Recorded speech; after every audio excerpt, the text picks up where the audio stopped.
So guys, for the first method, you want to head over to search and type in wsreset.exe.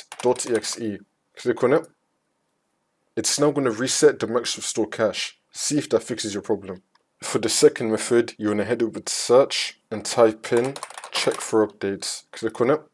And now once you run this, you want to click on check for updates. Make sure that your computer is fully up to date. If that's still not working, then for the next method, you want to head over to search again and type in Microsoft Store. Now you want to click on app settings.